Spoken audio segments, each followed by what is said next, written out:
Welcome to Truth and Question. We asked Pastor Bryan Andrews to give us Bible-based answers to questions that have been provided by our listeners. In each episode, Bryan strives to bring you insightful and easily understandable answers to varying topics of interest. This week, Pastor Bryan will tackle a question regarding giving to those in need. Here's the question. I know we're called to give generously with our finances and bless others, including the poor, needy, or less fortunate. But at what time does helping someone turn into enabling them to live in a way they shouldn't? I want to help people, but I don't want to enable poor decision-making or ungodly habits and patterns in the lives of others. And specifically, I want to help children, but I don't want to wrongly enable parents who aren't living right.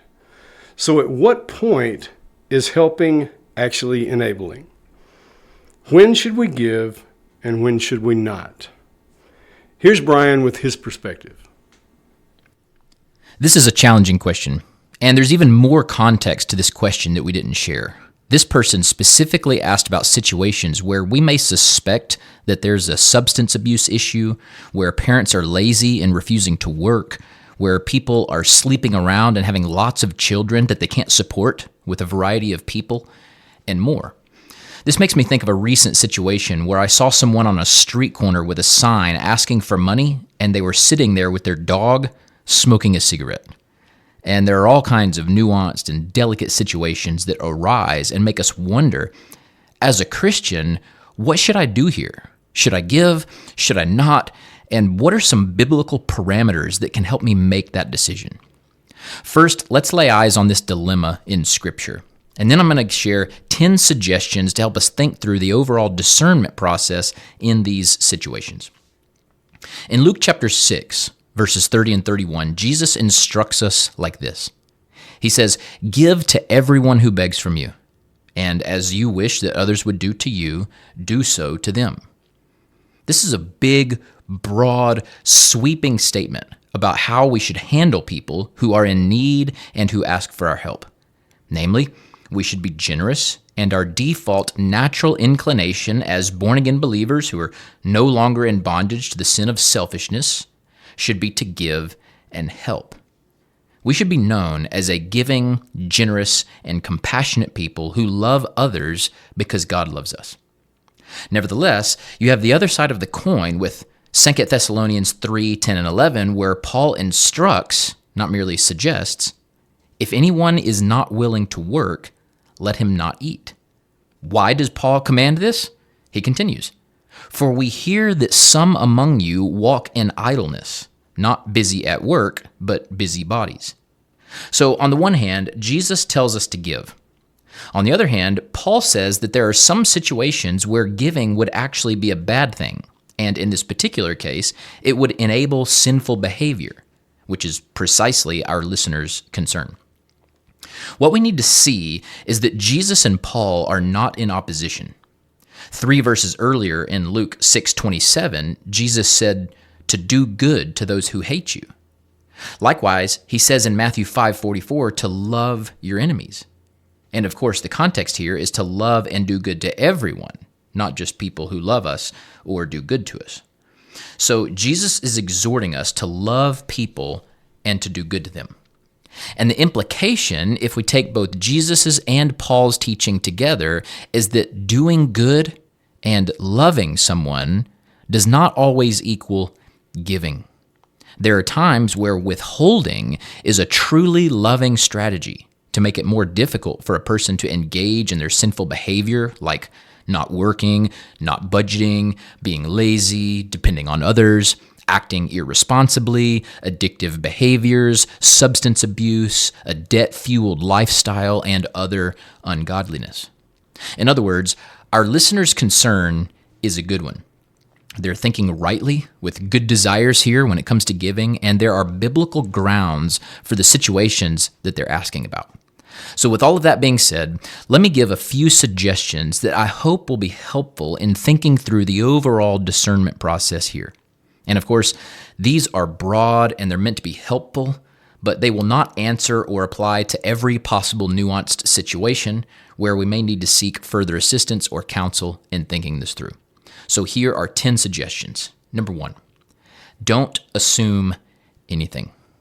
As Christians, we're to believe the best about people, even when we may feel that the best is unlikely.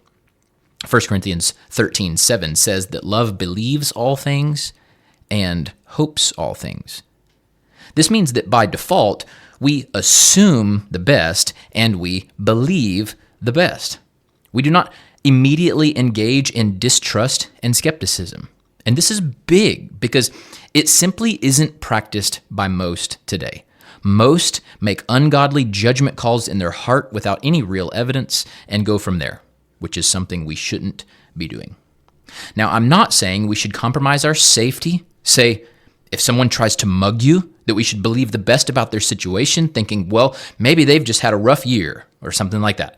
I'm not saying that if a situation seems what we might call sketchy or unsafe, that we should ignore any alarm bells going off in our minds out of sheer ignorance or naivety. What I am saying is that when someone is in need and asks for help, our knee-jerk reaction should not be, well, they're probably just going to spend it on alcohol, so I'm not going to help. That's how unbelievers operate, not how believers do. Number 2, if possible, get to know the person or the situation. There are many factors involved in someone needing something. It very well could be that they're lazy or a drug addict or sleeping around and so on, as our listener mentioned. But it's also possible that there are other heartbreaking realities going on that we should empathize with. Any knowledge and insight that we can gain into the situation will help tremendously with discerning how best to proceed.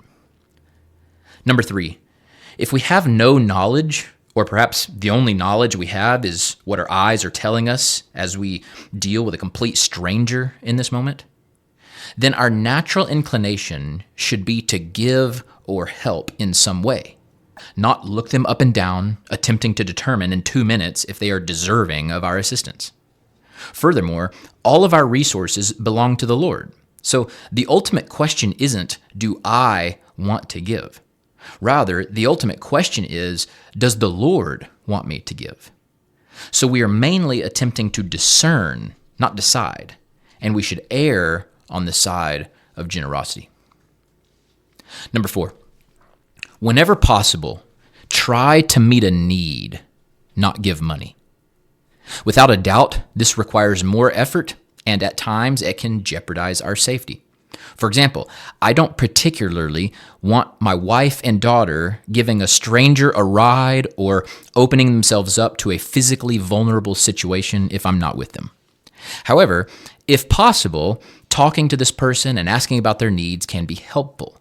If they're hungry and need food, it's better to go get them food at a grocery store or at a restaurant and bring it back to them than it is to just give them cash that can be spent on whatever. Same with giving someone a ride, connecting them with someone else who may be able to help in a more specific way, and so on.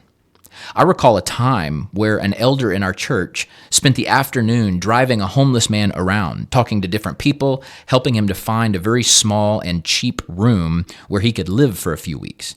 This was time-consuming and sacrificial on his part, but it was better than sticking money in the man's hand for a variety of reasons.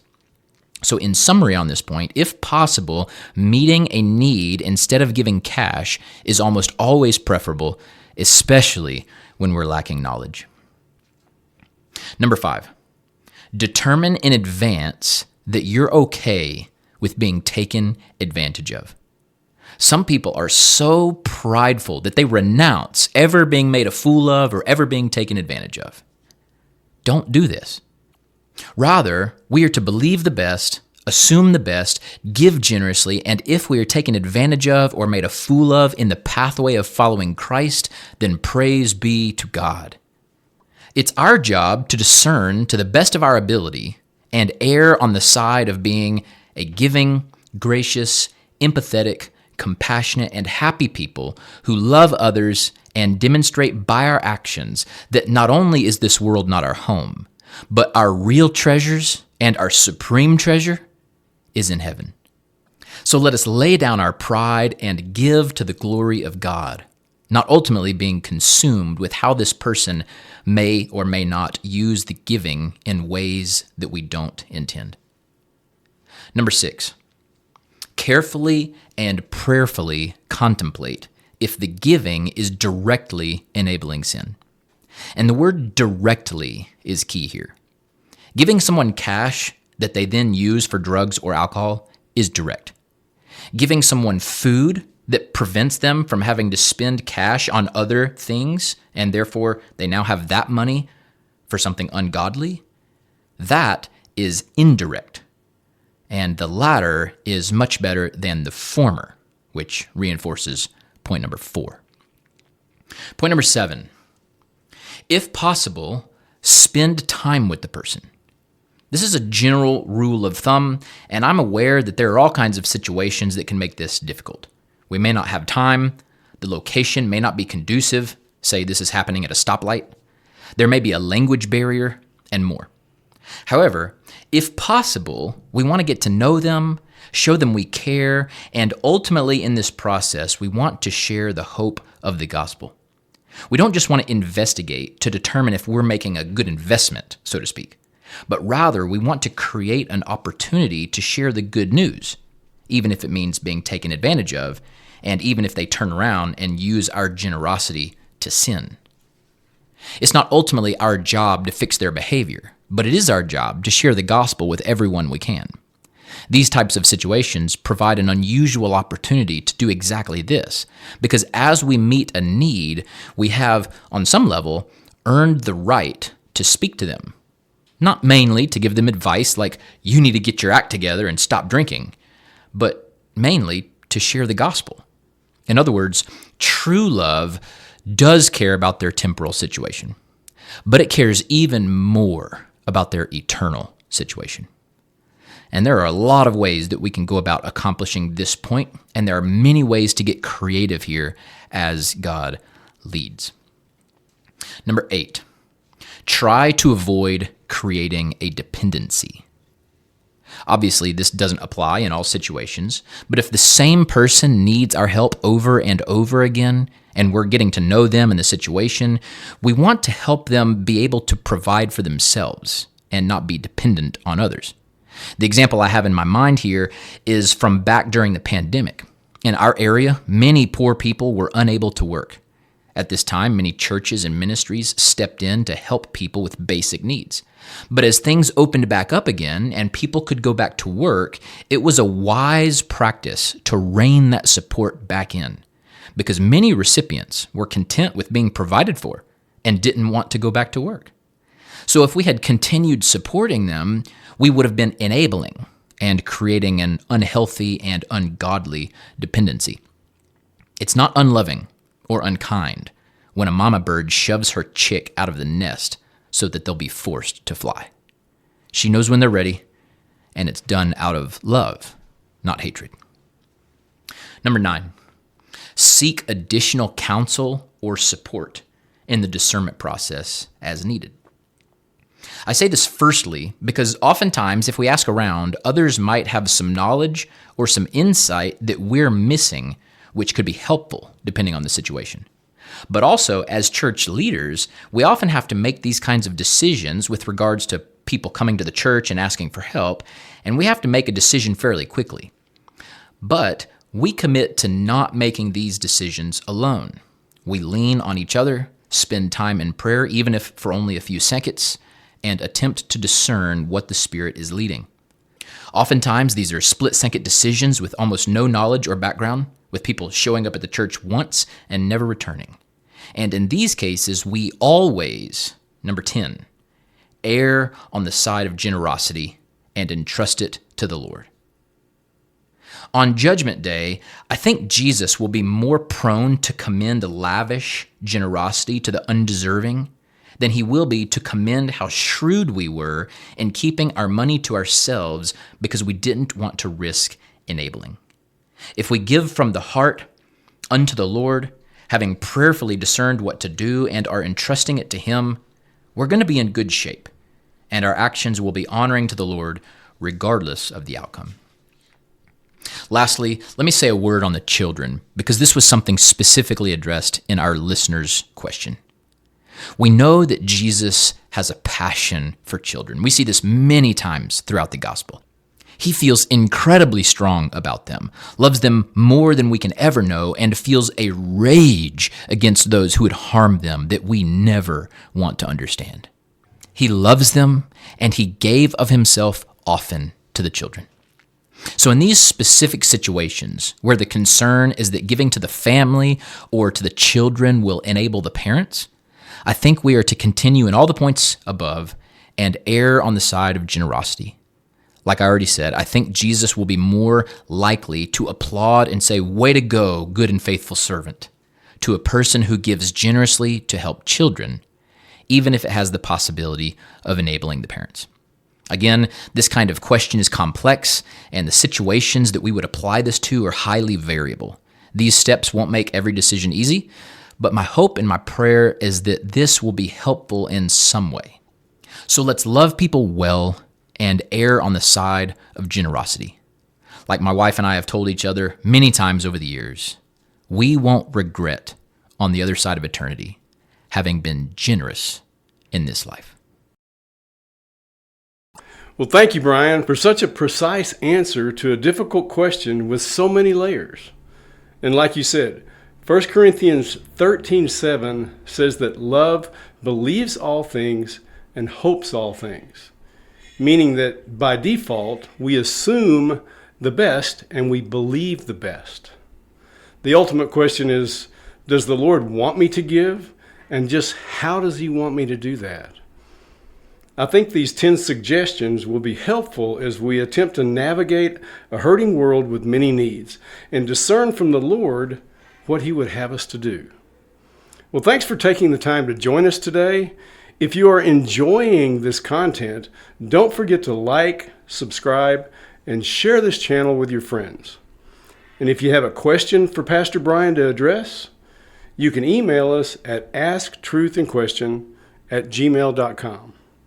Well, until next time, I'm your host, Ken Stewart, and you're listening to Truth in Question.